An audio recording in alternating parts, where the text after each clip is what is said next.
Dear students, আজকে আমি তোমাদের দেখাবো যে চাপ বাড়ালে, জলের স্তম্ভ বাড়ালে অর্থাৎ জলের উচ্চতা বাড়ালে চাপ বাড়ে।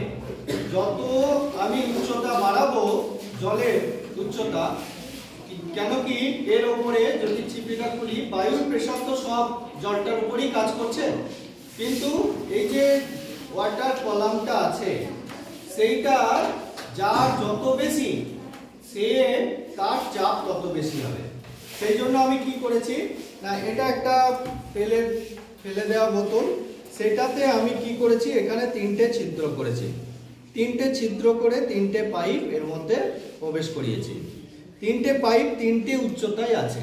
তাহলে আমি যখন এখানে ফুল জল ভরবো, ফুল জল ভরলে নিচের পাইপটা এতটা জলের কলাম পাবে, তাহলে কি হবে, এতটা জলের চাপ এই নিচের পাইপে কাজ করবে।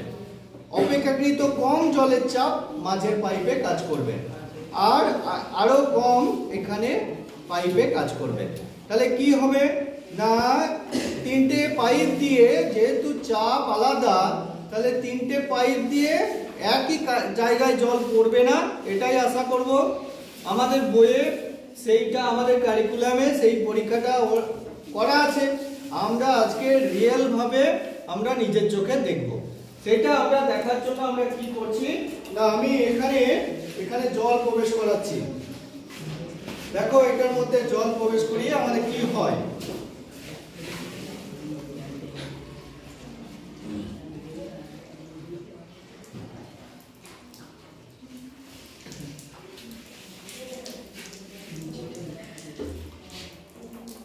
ঠিক আছে, কি হচ্ছে দেখো, আমি এটাকে জলটা ছাড়ে দিলে কি হলো দেখো, দেখতে পাচ্ছ কি হচ্ছে। দেখো এই যে সবচেয়ে নিচেরটা দূরে গিয়ে পড়ছে, মাঝেরটা মাঝে দেখো বন্ধ হয়ে গেল। এটা একবার স্পষ্ট বুঝতে পারছো, সবচেয়ে তলারটা জলের কলামটা বেশি, তাহলে বেশি দূরে গিয়ে পড়ছে। এইটা জলের কলামটা কম পাচ্ছে, সেই জন্য কাছে গিয়ে পড়ছে।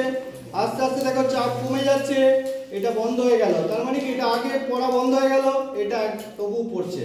তাহলে যে কলামটা, জলের কলামটা যার বেশি, নিচের পাইপের ক্ষেত্রে জলে বেশি চাপ বেশি, সেই জন্য দূরে গিয়ে পড়ছে, তারপর একটা কাছে পড়ছে, আর এটা আরো কাছে পড়ছে।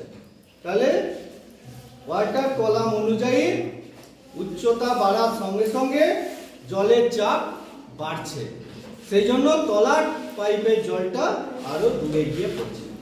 বুঝতে পেরেছো? Thank you sir.